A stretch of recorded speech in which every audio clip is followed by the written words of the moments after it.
So I'm going to talk about something, a particular module in Python, and it might seem like, well, a bit of an overkill as to why we are talking so much about a single module.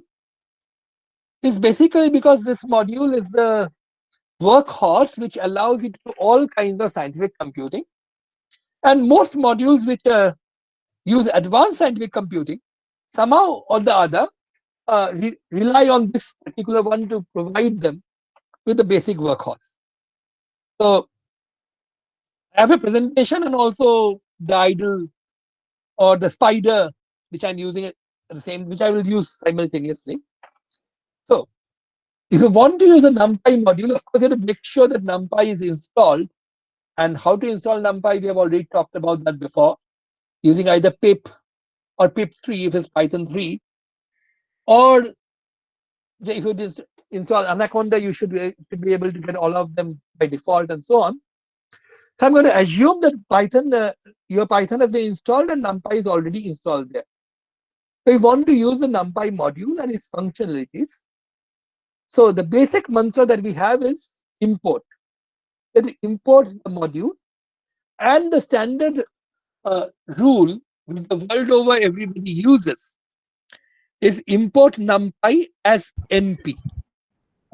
Okay, this may be a format which you have not seen before, and let me just show you what happens here. Just to remind you, this is the situation of your namespace.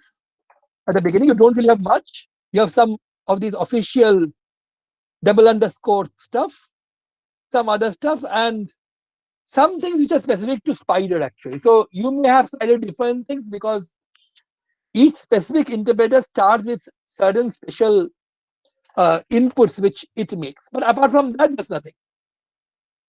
What I'm going to do now is I'm going to import NumPy. That's the name of the module.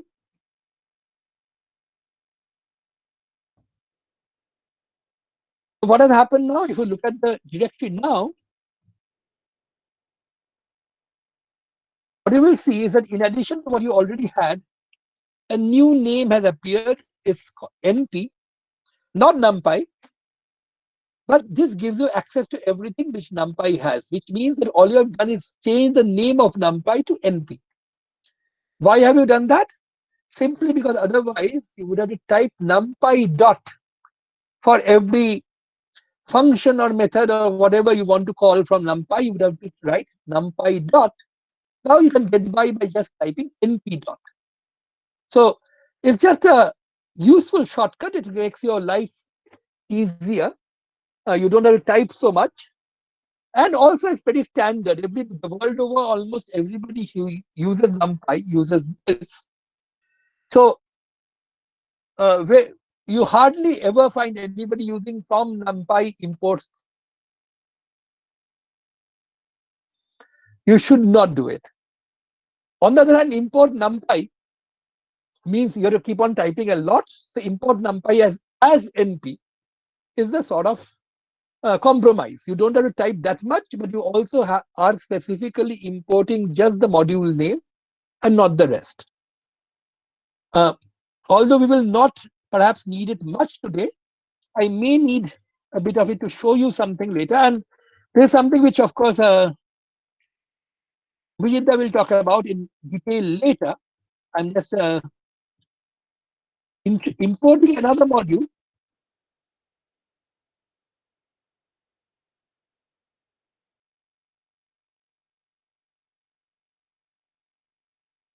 Day after tomorrow by Abhijitha.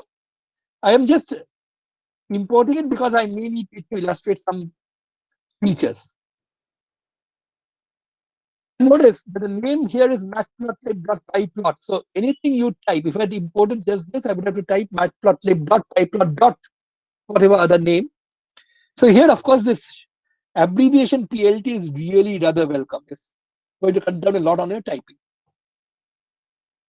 Again, you could call it anything you want, but the world over, everybody calls this PLT. So it's better that you stick to that. It's easier for other people to understand that. Okay, now that we have imported the thing, what do we use it for?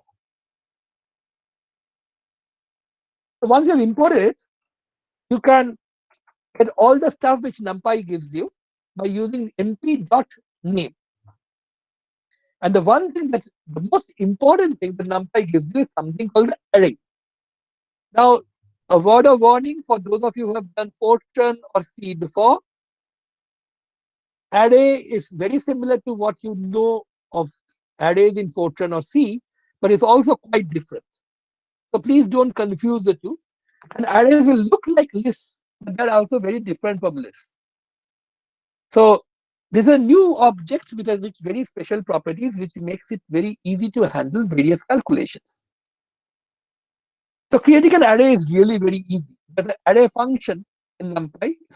It's really, strictly speaking, should be called the array method. You call it with np.array, and you put in inside the argument, you put in something which can be changed into an array. Now, what can be changed into an array? Anything which essentially makes sense to us as column vectors or matrices or stuff like that. Okay, so let's look at this one. So let's first make a list.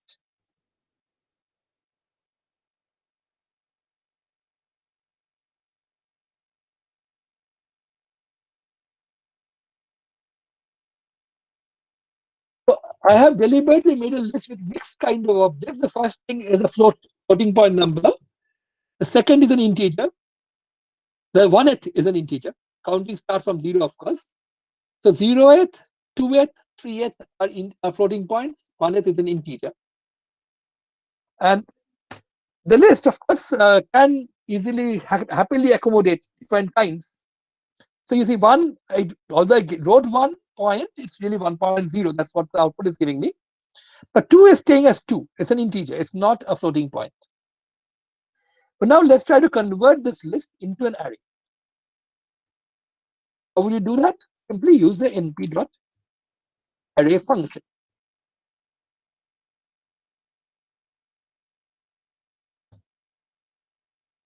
So what is the type of it? As we have learned, it's always better to check for the type. It says NumPy ND array. ND stands for n-dimensional. That's because Python arrays, NumPy arrays can be arbitrary number of dimensions. Could be 10-dimensional arrays for all you want. But this particular array is just 1-dimensional, as is obvious. And this has various. This is an object. It's an array. It's an instance of an array or array class. This particular A is an instance, and the basic object type is ND array. All objects, as Arunabha said before, has attributes, has methods tied to them. So let's take a look at some of the attributes which A has. But let's first take a look at what is there in A. Notice one big difference between the list and the array. Can anybody tell me what that is? One is, of course, list is type list, array is type array. And when I type A here and want to see what the array has, it's showing array followed by this. But look at the contents. There's one big difference between the contents. This one and the contents here. And what is the big difference? The big difference is in the list you had a float, an int, a float, an int, a float. Here all the 4 are floating points. Right? In that you can check that an attribute which the array has, a.dtype. Dtype is data type. It is telling me this is a 64-point float, a 64-bit floating point number. 64, 128, these are specific to the system that we are using. Don't worry too much about that. But what's important is that this is a floating point number. All of them. And this is an important thing. Arrays typically do not allow you to mix type. All the elements of an array are the same type. So this is one big difference from a list. A list is more powerful and more varied because it can happily accommodate different kinds of objects inside it. One element of a list can be an int, another can be a float, another can be complex, another can be a list for all you care, a string. Uh, the array data type is very different. It only allows you one single kind. That one single kind can be different types, but only one single kind at a time. So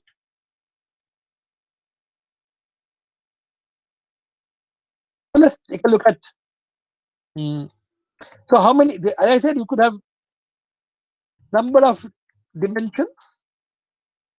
This one is one dimensional. Endim is an attribute which tells you it's one dimensional.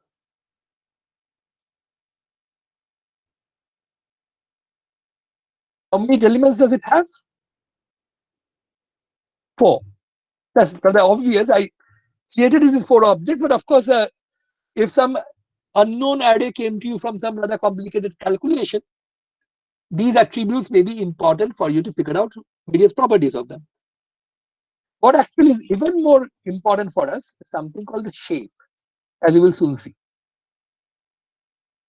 Here, the shape is 4 comma. It's a tuple, as you can see from the round brackets. But this tuple has only one entry. It's a one-dimensional array with only 4 elements. Just to contrast, let me just create another array for you.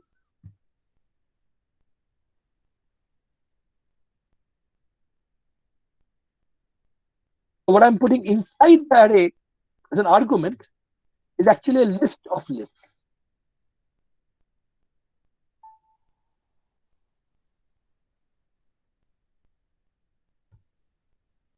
If you look carefully, what we have here is this whole thing is the list. The elements are actually 1, 2, 3 a list, and 2, 4, 5 another list. So it's a list of lists which I've put in. And when I convert that into an array by doing this, then B. Okay, what is the B? What is the type of B?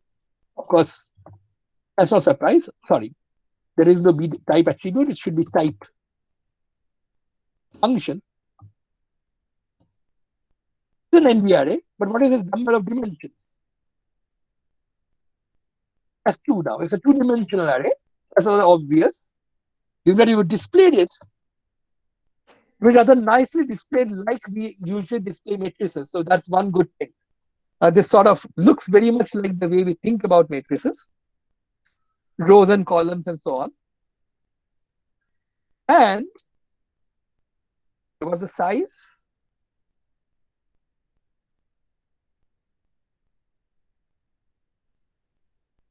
Because there are 6 elements. But what's interesting was the shape.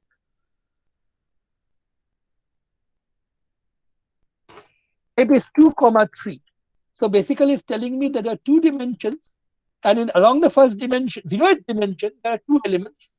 This when you change the 0th dimension, you go down like this. So there's 1 element, and then there is another. That's why you have 2 here. Along the 1th dimension, when you go along there are 3 elements. So this is what the shape of this particular array is. Now, we're going to talk a lot more about arrays later, or various properties. Let me just quickly go back to the presentation and show you. This one, for example, we put in a list of lists, but with 3 lists inside, each with 2 elements. And when I run this, I'll get an array which has which looks like a matrix with 3 rows and 2 columns, and a shape of 3, 2. So this is a screenshot of what you would get if you started with these 2 things. This is AABB. Just notice that the important thing is what happens when I try A plus B. So this is very different from what happens with lists. I hope, yeah, is there a question?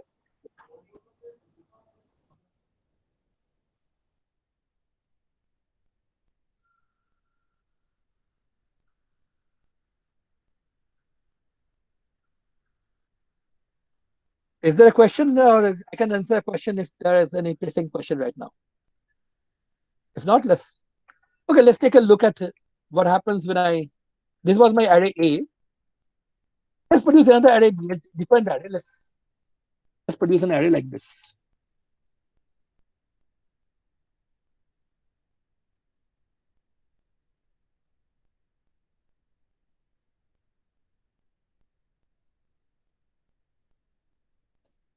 Oops, I put the point on the wrong place.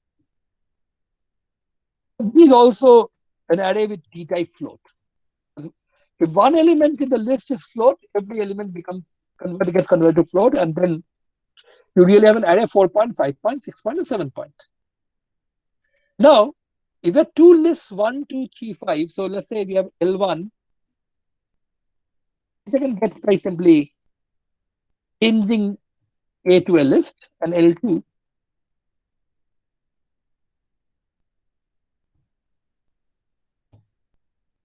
So I now have two lists, L1, L2. And I also have two arrays, A and B. If I did L1 plus L2, what should I get? Okay, please tell me what I should get. Yeah.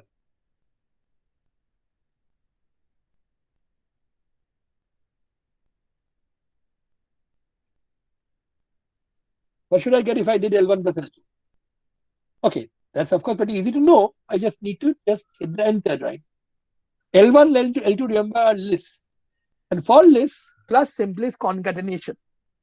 The two lists, 1, 2, 3, 5, and 4, 5, 6, 7, will just be joined next to each other, right? However, those of us who are doing maths or physics or any other branch of science often deal with n-dimensional vectors like this 1, 2, 3, 5, 4, 5, 6, 7, 4-dimensional vectors, which we want to add simply by adding 1 to 4, 2 to 5, 3 to 6, 5 to 7. Can we do that? The answer is we can.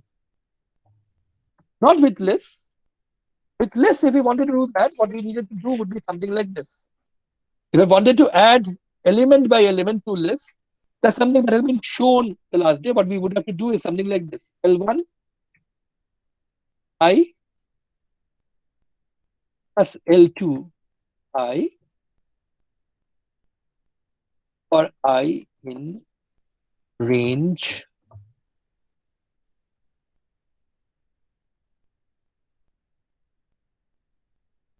oops. That's the problem of using a unfamiliar keyboard. My fingers are going in wrong places. So this is what I would have to do if I were using list comprehension, which is a more Pythonic way of doing this than writing an explicit for loop, which is more like a Fortran or C-ish way of doing the thing. However, if you're using NumPy arrays, all you have to do is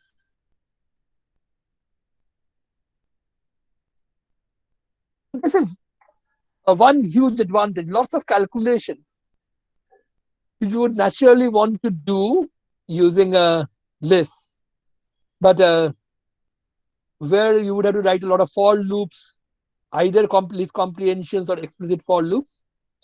Many such calculations can be done very, very easily if you are using the array module, NumPy module. Say array addition is simply element by element. That of course means one thing, that if say array A has 3 elements and array B has 4, then you cannot do A plus B, because there's no corresponding element for every one of them. With lists, that's not a problem. You will just put a 4-element list after the. Yeah. Ananda, just 1 minute. Yes. I just want to add that yesterday we talked about vector class and vector addition. Yeah. It is similar to Right. that. Right. The class Right. operator is now given a new Exactly. operation. The vector operation was essentially modeled on this particular thing. Vector, of course, the vector operation was written by Onabodha to illustrate that you could write your own classes, and this is the kind of thing that you wanted to do there.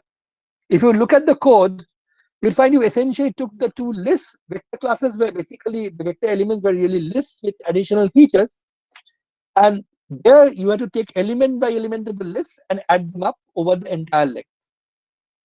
Here, well, of course, that means that if you have the NumPy array available to you, you would not really need the vector class.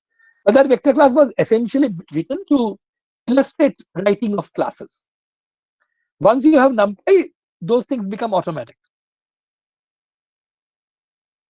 Yeah, so those of you who are looking at the vector class code should see that when you want to do those things with lists that become a lot longer, most of those things can be done much faster because with the NumPy array. Not only because the code is shorter to write, but also because NumPy is optimized to do things very, very fast. So going back to the presentation again. So what are the arrays good for? Well, I tried to paraphrase a song by Bob Marley here.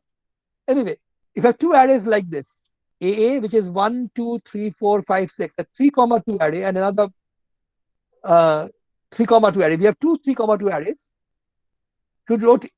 You typed A plus 1. What will happen is that every element of the array will have 1 added to it. If you want to do an operation to everything in the array, it happens in one go. You don't have to write a loop. You don't have to, and it's actually much faster than writing a loop. That's also important. A into 2, simple. Every element gets doubled. A square, again, every element gets squared. 1 becomes 1 square, 2 becomes 2 square, 3 becomes 3 square, and so on.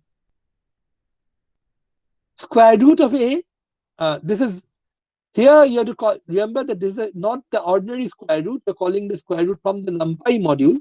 This is np dot square root A. Every element has a square root calculated at one go. No for loop, no nothing. A into BB. But this is where you have to be careful. Despite appearances and despite the fact that we are saying that these are rows and columns, so they are like matrices. They are like matrices, but they're different. If these were matrices, they would have been both 3x2 matrices. So those of you who know matrix multiplication would know that you cannot multiply two 3x2 matrices together. But you can actually multiply to 3,2 arrays together. So arrays are not really matrices. In fact, in order that you can multiply them together, A and BB had better have the same shape, 3,2 each. Then element by element multiplication is what star does. There's a way to get multiplication also quickly, but that's not this.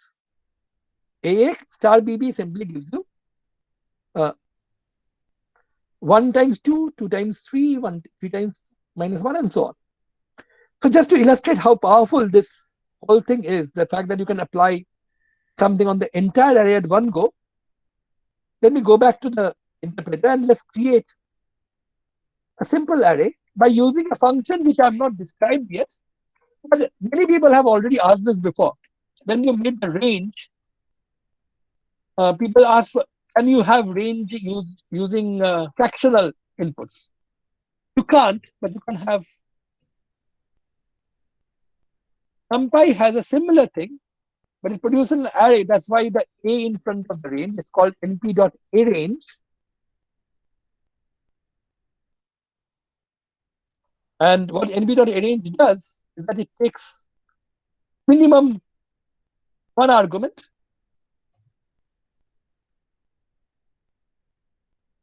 It produces an array version of the range. It can also produce take 2 arguments, which again sort of is something which you would expect from range itself, 10, 11, 12 up to 19. And this, again, no surprises, is 10, 13, 16, 19. But what is different is that you can actually take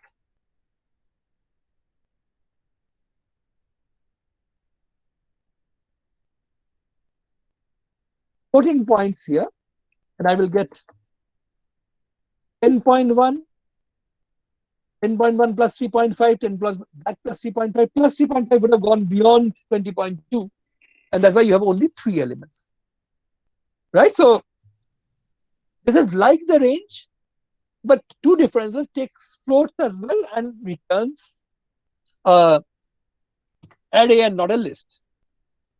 So just to show you another example, this is two important functions which we will use rather often tomorrow as well. One is arrange to create a range of numbers from a starting point and an ending point with steps. Another is something called linked space. Linked space simply is short for linear equally spaced array. So what does it do? It starts, you have to give it a start value, stop value, and a number of terms. If I do that, it produces an array starting at 0, ending at 1, and this is important. By default, it actually includes both 0 and 1. That way, it's different from the arrange. Arrange does not touch the ending value, just like range did not. Linked space by default gives you both endpoints. So it gives you 0, gives you 1, and gives you 1000 elements in between, including 0 and 1. That's because I've called it the 0, 1, 1000. So I've got a 1000 element array. That's what the array is. So I've created 1000 equally spaced numbers. And by the way, this number is not 0.001001, it's 0.001001, and so on. It's just being displayed in this fashion. If you are wondering how did we get this rather strange looking number 0.001001 when we had 1000 numbers, just to remind you, 1000 numbers with 0 and 1 both inclusive actually means 999 intervals, one interval less than the number of points.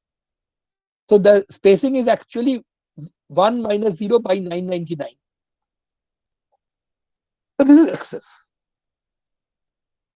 Just to impress how you with what we can do with this.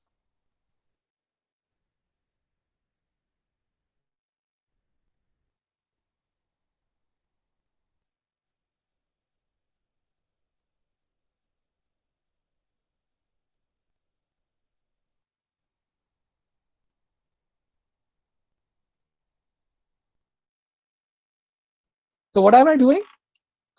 I'm actually calculating something which seems absurd. I'm doing exponentiation of an array, or I'm calculating the sign of an array and multiplying them together. But notice that these numpy functions, these are not really the ordinary math exponentials. They will not work here. Or the math sign. These are exponential and sine functions for the NumPy module. And these are called ufuncs, or universal functions. And technically, they're called vectorized functions. That means they act on every element at the same time, which means that you have 1000 element array XS. What is happening here is every one of the elements of XS gets squared, then they change to negatives of themselves, then they're all exponentiated. That is what this gives you. And here, every element of XS gets multiplied by 30, and the sign of each and every one of them are calculated to give you another 1000 element array, and these two arrays are multiplied together element by element. Which means in the end, you want to calculate e to the minus x square times sine 30x for every one of the 1000 elements in this array. That's all you do. You don't have to write a loop. You don't have to write for or anything. And this is how fast it is. I hit enter and it calculates this immediately. I get a 1000 element array in the blink of an eye. Just to see whether this is right,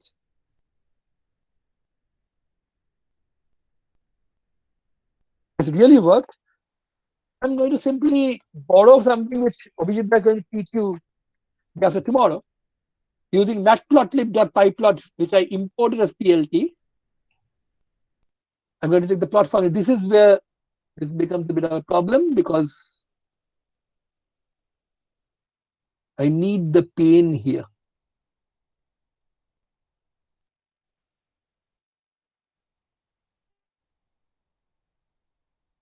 So now I need a bit of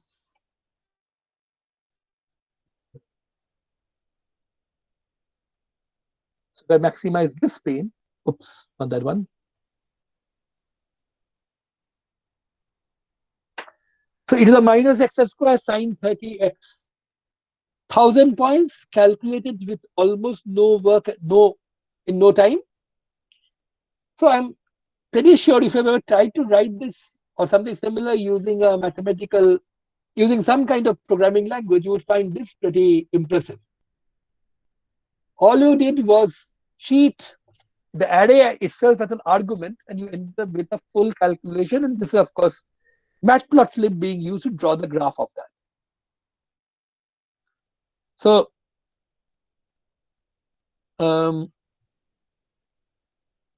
I think we are near the end of human endurance at this point, but let me just let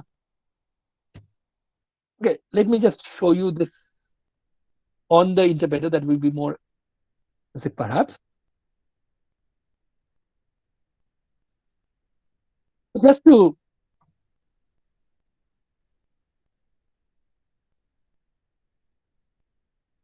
let's say I want to get an array from minus 10 to plus 10, and let's say 10,000 points. Let's say I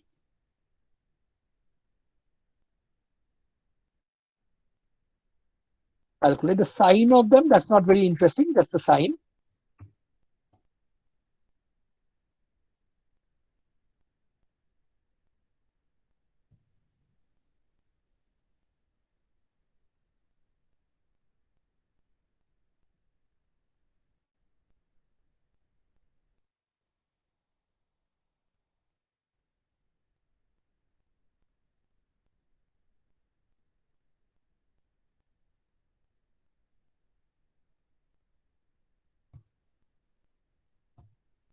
I've taken this 10,000 points, and you should realize that this whole thing, well, calculation occurred faster than I could type the whole thing.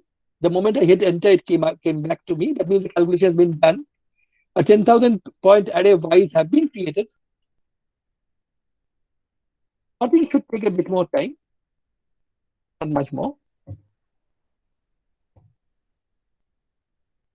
And this is the plot, which I think most of you, or at least those of you who have done this before, would recognize that these are the first four terms of the Fourier series for a square wave. They're just adding them up to show the square wave being formed. You can, of course, put this in a loop and make the calculation much more efficient, add lots more terms and so on. I just wanted to illustrate what you can do with the simple array calculations. Notice that you are hardly writing much. Just 2 lines. One to create the equally spaced array, that's the linspace. Then another line to calculate. Anything like this would have taken several lines of code to write in any programming language. And most programming languages, including C, would have been slower. That's because Matplotlib essentially is very strongly optimized towards dealing with array calculation. So I think what I will do is I will stop any details now and open myself to questions. So if you have questions, please go ahead.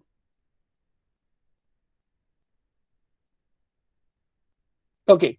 One thing is I was using Spider. That's why the moment I typed plt.plot, it showed. For people using other interpreters, you may have to type plt.show with a bracket after that. I didn't have to do that because Spider takes care of that automatically. Yeah, NumPy array is basically modeled on MATLAB in a way. MATLAB essentially was. Perhaps it is not the Spider; it's an IPython console. In the Spider, it's we have the option of using Python console also, where we have to give plot.show. Yeah.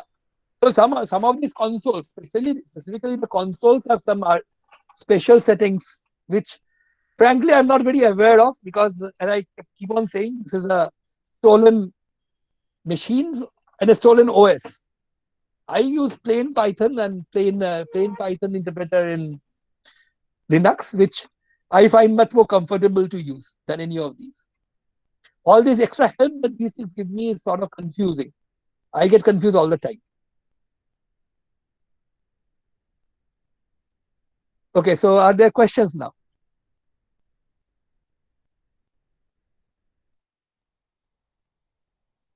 Or have the questions already been answered?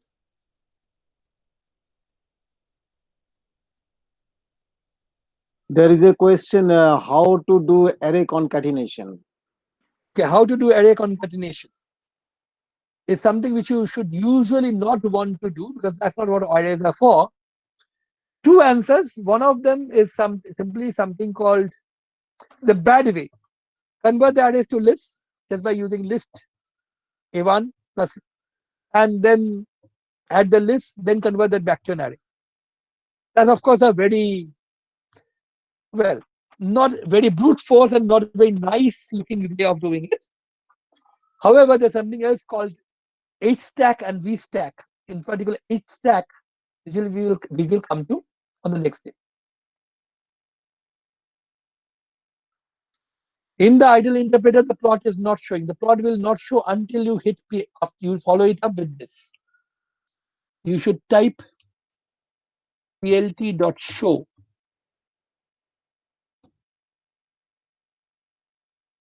Actually, Matplotlib works on the basis of first creating the plot object, which is here.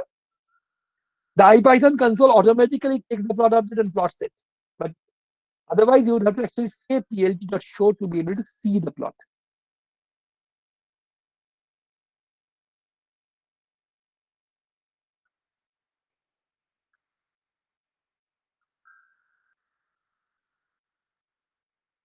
So basically, this works on the basis of you create the plot object first and then you show the thing.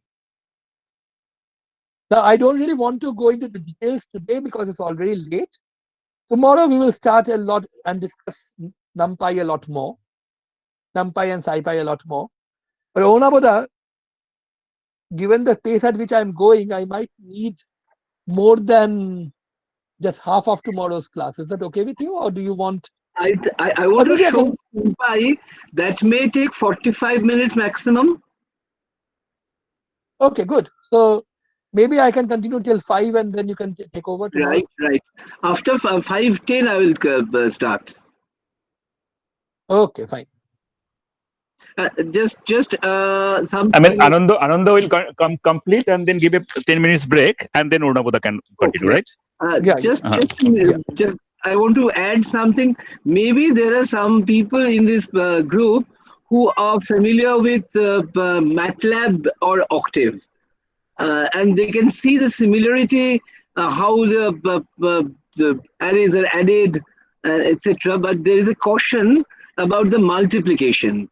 But in the MATLAB or Octave, what we mean by dot star is simple star here, element-wise multiplication. You shouldn't confuse. Yeah, that's for those who already know that. Well, basically, because MATLAB essentially is for matrix multiplication, matrix manipulations. And NumPy, although it looks very much like matrices, is not exactly the same thing. PLT.plot acts on NumPy arrays only on all other things. Anything which can be converted to, which is array-like, lists, arrays, tuples, anything. The only thing is x's and y's, when you're using them, they too must have exactly the same size. You have a 100-element array for x's, a 90-element list for y's, it will not work. And if they both have 100 elements, it will work. Of course, these are coordinates, right? So every x has to have a corresponding y.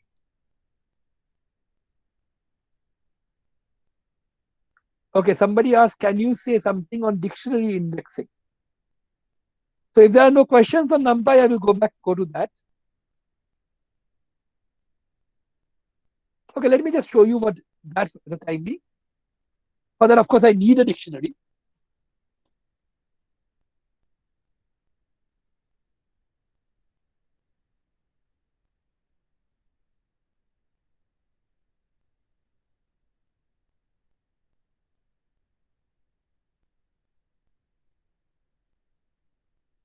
Let's say I have a dictionary which has 3 entries.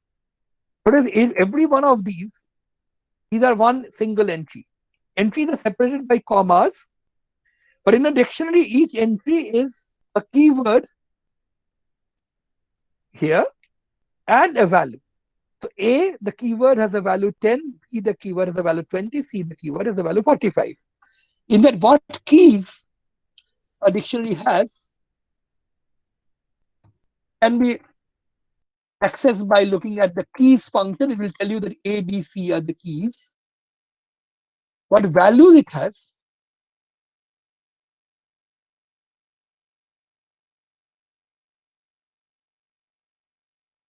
can also be accessed separately. 10, 20, and 45 are the corresponding values. Just a word of warning, the dictionary is not ordered. Here you have seen the keys in ABC order. That doesn't have to be the case. Sometimes the ordering doesn't matter. It's just every key has a corresponding value. Now, how do you access elements? To access individual elements, you have to access them using indexing, and the standard rule in Python is whenever you index, you have to use square brackets. So square brackets,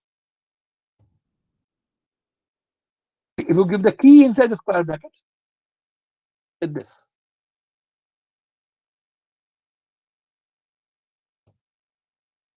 Give D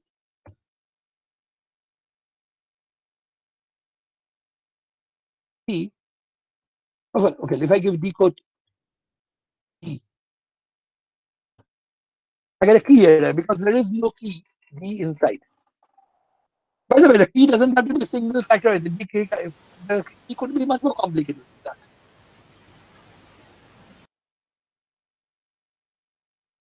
Okay, just to show you one usage of this, a rather unusual usage of the dictionary. In that, Onabodha did show you a few last day. Let me just show you another one. We first create a random array of numbers. Okay. From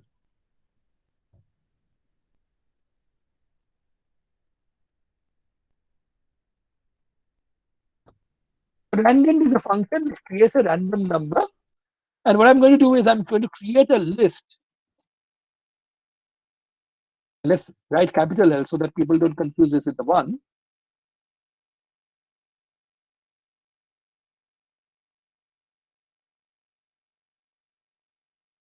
I'm creating a big list of random numbers chosen between 0 to 1000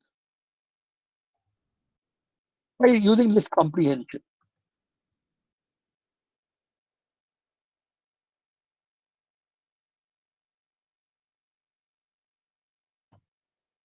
This is going to take some time, of course. It's a big list which has been created.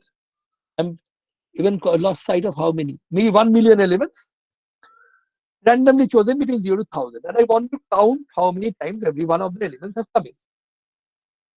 Okay, there are many ways of doing it. But notice that it's not possible that some particular element may not even be there. Okay. So what I do is start with an empty directory.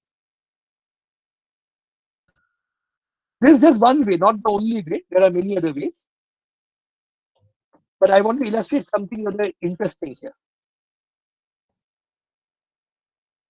I loop over the list. I check every element of the list one by one. And then I do one thing.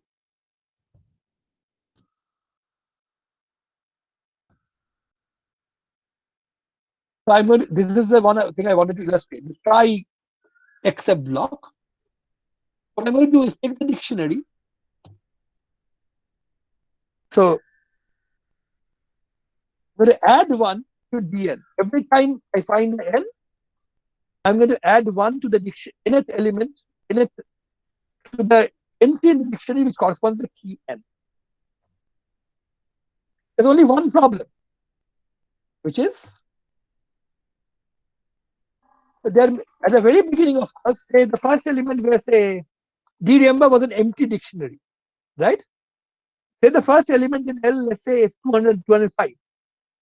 We'll try to add D1 to D205 and puts that in dn. This plus equal to means dn equals dn plus 1. Let's calculate dn first. At the moment it tries to find d205, it will say, it will give a key error because there's no 205. But that's what the try except block is. You try through this. If you meet an exception, which is the formal name for an error, you know that dn doesn't exist. That means you're meeting it for the first time, that particular n, with that equal to 0. Done. What you have done is created the dictionary with 1000 elements, and where now you have a count of how many times every one of the integers have occurred. And notice, because you have a million elements, a million in numbers, and 1000 possible values, actually 1001 possible values, the number of times every element occurs is very close to 1000, although not exactly the same. Thus, these are random numbers anyway, but these are pretty close to being uniformly distributed. Now, if you want to, for example, find how many times a particular letter occurs in a big text, this essentially would be a very nice way to do it.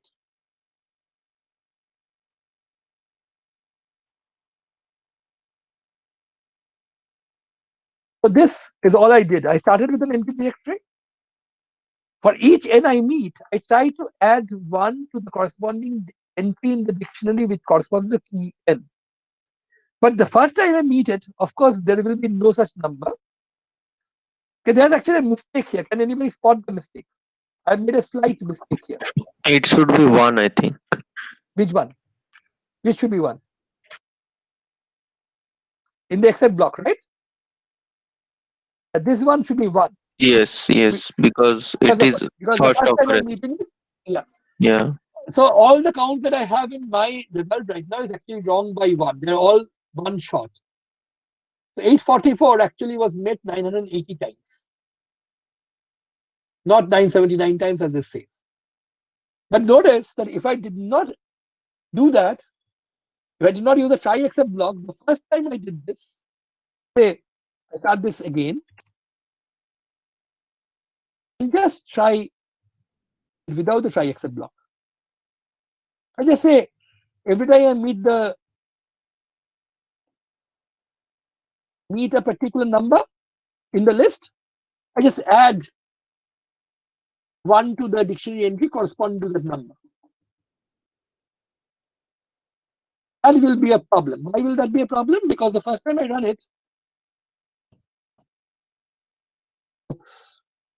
maybe it's better that there are too many empty lines. Yeah.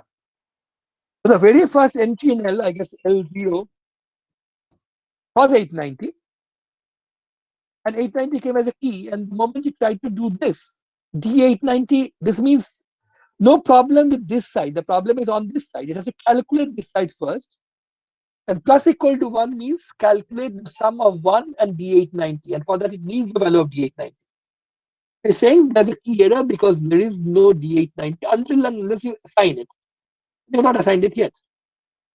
The try except is a very, very powerful way of doing calculations where you can actually quickly avoid errors and you can use errors to your advantage.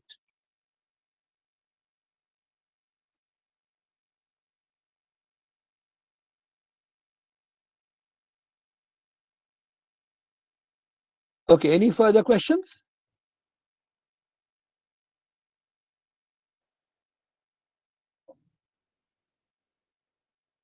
If not, we can stop early a bit, I guess.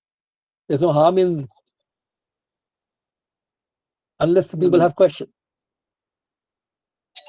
How to add keys in dictionary? You simply add a new, we did that right now. You just declare an entry. That's it. It will be added. You remember we started with an empty dictionary, right? And we added 1001 keys to it. All you do is Anando, Yeah. one small question. At the beginning, how does it know that it is a dictionary or a set? Because both begins and ends with curly bracket. No, curly brackets by default is always a dictionary. Okay, by default, it's not. You don't assume that Curly it's a brackets is set, a right? set. And so set. So a set would be something like this. Empty Curly set. bracket. No. Curly bracket. Suppose you have an empty set doesn't There is no such thing as something. an empty set. Okay, that's why. Okay. So this is a set. Mm-hmm. No, Things that are is okay. separated by commas. The But curly bracket is a set. But you there is no concept of empty set. No concept of an empty set.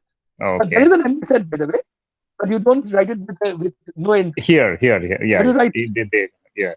No, you even in Python, of course, you suppose you write the intersection of two sets which are.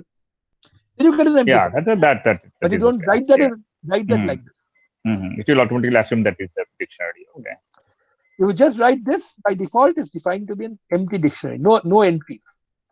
So I start with an empty dictionary. I say D A equals 100. So now I have a dictionary with one key. Then I add D 23 equals 57. Now I have a dictionary with two keys, two key value pairs. The string A means 100, the number 23 means 57. I can keep on adding more entries. But if I now try to access, let's say, figure out what D25 is, a key error, because there's no key 25. There are only two keys in D right now, string A and 23. I cannot use any other keys to access D elements right now. I can keep on adding. Suppose I add D25 equals 10. Now I have a 3-element dictionary. Dictionaries are mutable. You can keep on adding more elements to them. You can also access them. You can change. You can also change an entries. For example, you can, now that D25, sorry, now that I have defined D25, I can call D25, access D25, and also change it to something else. Now my D is different. But what you cannot do is write something like D11 or D12. Can't access this. You can't add 22 to 23 or something to this because it does not know what D12 is. It gives a key error. By the way, when Python raises an exception, these are all exceptions. This particular exception is called key error. The name of the error is also very important. It actually tells you exactly what has gone wrong. And in fact, when I wrote down the try except block, I showed a very simple way. You can always also do something else. You can actually say except key error, do this. Except zero division error, do something else. Do we need a value always in order to add a new key? It makes no sense to add a key without a value. You can of course add a value none, but then why would you be adding a value, adding a key at all?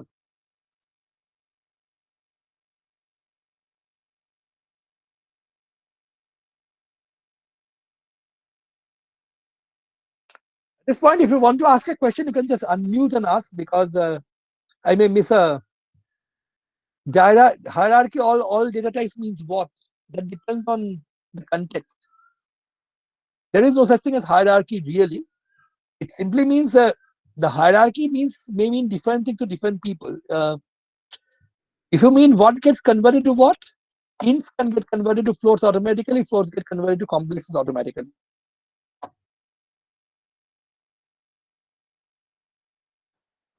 We have 15 more minutes. Please ask your questions. And all to strings. No, you can't convert any. You can convert all of them to strings, of course, but not automatically. You have to explicitly convert. Implicit conversion only happens in special cases. So when I do 3 plus 2.5, if you know how computers store numbers inside, you would realize that 3 and 2.5 are stored very, very differently. And the electronics which works inside a computer cannot really add the integer 3 with the floating point 2.5 number ever.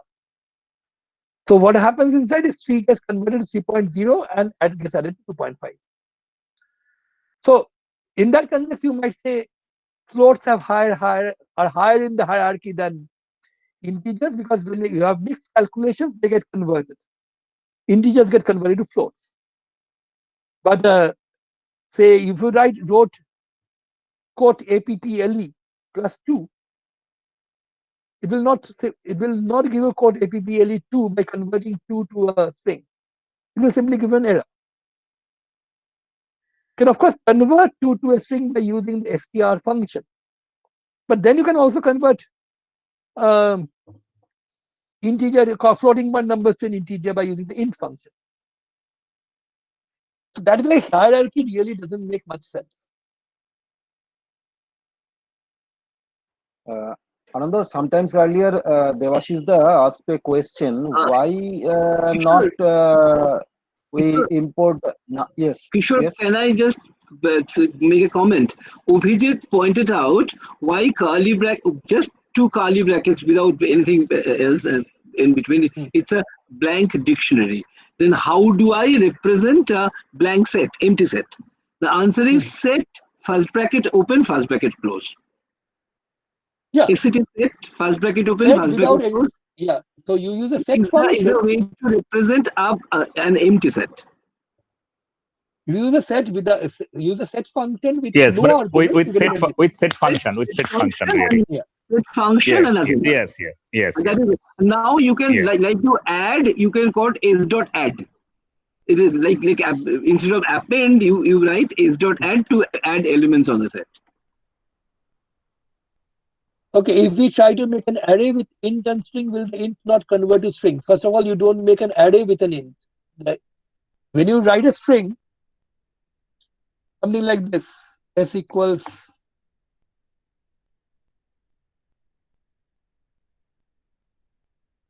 the 1, 2, 3 here are not characters or strings. They're all, so they're not integers. They're actually strings. Now, not, if I have a list which has some integer and some strings, and if I want to convert everything to an array, every element will be converted to array strings. Yeah, that will happen. Every element will be converted. That will be because simply because it makes no sense to convert an array. So the basic point is there. I think that's a rather different question from what is being asked, if I did not understand the question properly. But in NumPy arrays, everything has to have the same data type. So if you mix data types, they get converted to highest one. Okay, maybe that's not the context in this. So I missed the context. In that sense, of course, you would say string is the highest, because if you have integers and strings in a list, try converting that to an array, everything will become a string. But that's simply because it makes no sense to convert strings to integers most of the time. Whereas an integer, 1 can simply be also converted easily to a string 1. But that's really, and moreover, frankly, that's rather useless. An array of strings is less useful. I wouldn't say useless, but it's definitely less useful than an array of integers or floats or complex numbers, because NumPy, after all, is basically designed for mathematical calculations more than anything else. You can do other stuff with it, but not very much. And it's not designed for other stuff. It's designed primarily to do calculations. So it's possible to have a NumPy array of strings. Yeah, so this hierarchy would be J type. Yeah. Is there anything higher than string? Frankly, is string even very high? I don't consider that very high in this context. Ultimately, there are objects. There are different kinds of objects. If you have different kinds of objects, you can get strings with NumPy arrays with other kinds of objects. This whole issue of one hierarchy being higher than the other is not really a Pythonic concept. It's not important in Python. I guess the question comes from some other language. It's really not something you do in a Python. How do I make the values in the dictionary change in a loop? Well, you have to, one problem is, how do you iterate over a dictionary? You can't. A dictionary is really not a standard iterable. What you can do is iterate over the keys in the dictionary. Something like this. Say we have this dictionary B. If I wrote something like for X in D. This is something as simple as print X. What it's really doing is not really iterating over the dictionary, it's actually iterating over the keys in the dictionary. So A, 23 and 25, that's what X becomes. So what you can always do,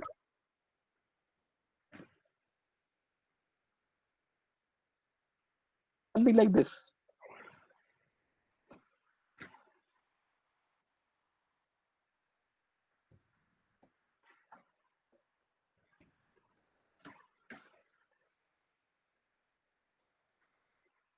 So when I say for X in D, it automatically takes the keys in the dictionary. At least that's in this version. In some other versions, it actually use the dict.keys, d.keys function to get it. But for X in D, you get the keys, you get the corresponding values by calling the dictionary with the or indexing the dictionary with the key, and then you get this result. You want to change it inside, you can do it that way. Ananda, Yeah. I could run for X in D dot values. Yeah, you could. Then, Of course then you the could, because D dot values are also D dot keys and D dot values are both iterables. They are both list-like types. Hmm. But by default, when you try running over a dictionary D, it runs over the keys, right. not over the values. For the simple reason that there is a unique mapping between keys and values. That other thing doesn't work. It doesn't work the other way around.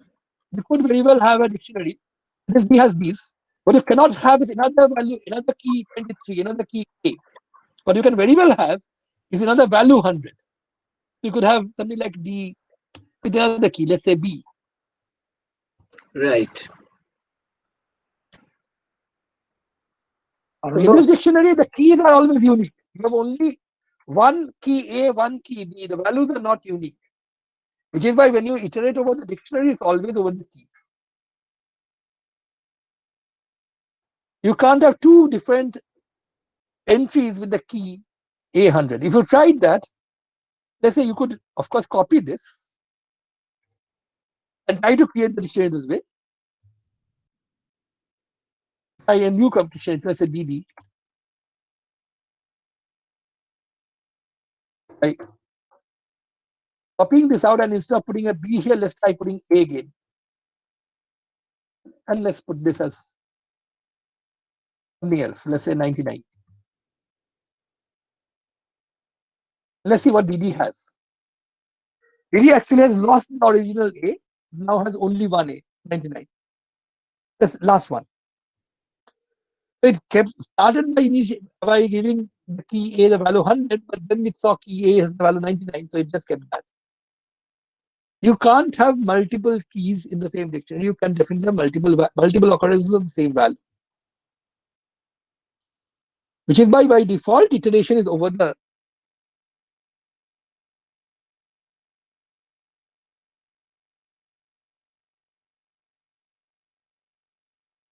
yeah.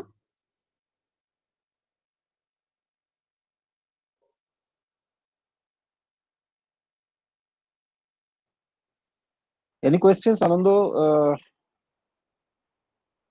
If not, I can. You are asking that Devashista was asking some question. Yes. Devashista is here. I answered. Morunaboda answered, but still Ananda can tell.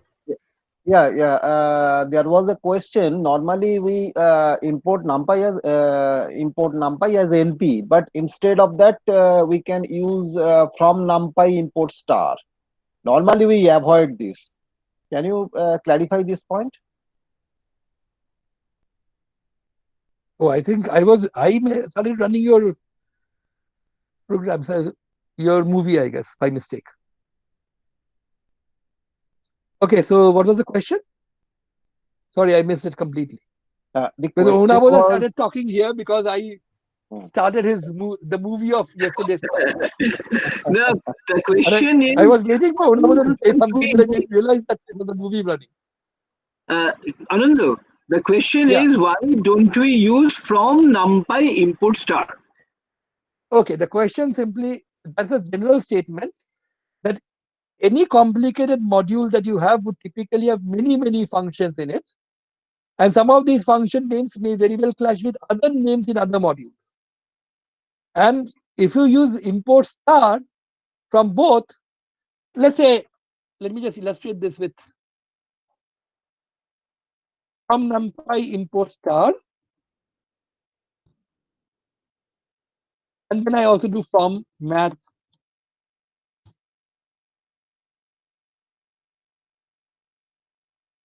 Now I try calculating sign of the X. We have this array access, right? 1000 element array. 10,000, I forgot. That's pretty large length. Let's just check. 10,000 element array. Now we knew that the NumPy sign, which we now can be able to call just sign because I've done import star, will work on access and give you 10,000 signs. It doesn't. Why not? Because what has happened is that from NumPy import star did give me a sign function. But after that, I imported from math import star, which also gave me a function with the same name sign. So this sign which I'm applying on access is our old friend, the math sign, which cannot act on an array, which can only act on a number. So it's simply saying that you cannot convert. Of course, if you had a size 1 array, it could be converted to a single number, which in this language is just Python scalar, and then you could apply sign on it. NumPy sign would happily work on this. Of course, NP is still a name which we have. So just to illustrate, this will definitely directly work. What will not work is a sign function because we have a name clash between two different things. Now that might become very serious, especially if you are importing many modules, which is why from a module import star is strongly discouraged, especially if you are using a complicated rich module. We use from turtle import star, not encouraged, but if you are going to use only one module and you know more or less simple things are there, it sort of works out. You should not really be using from NumPy import star because you will get way too many things on your workspace and it will confuse you later on. Typing np dot is a very small price to pay to keep yourself from being confused. And more importantly, the interpretation. I tried from NumPy import star. It in my namespace 596 new entries came. Yeah, would be.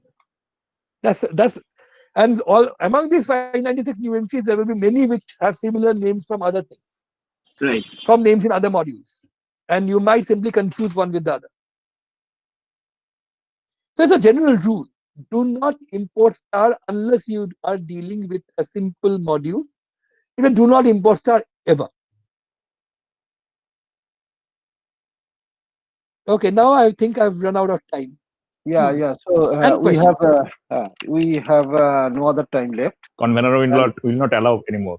Yes, actually, Ananda elaborated this session very nicely, and starting from fractal geometry to NumPy array. So fantastic elaboration of all these things. So let's thanks to the speaker, and we will come again tomorrow at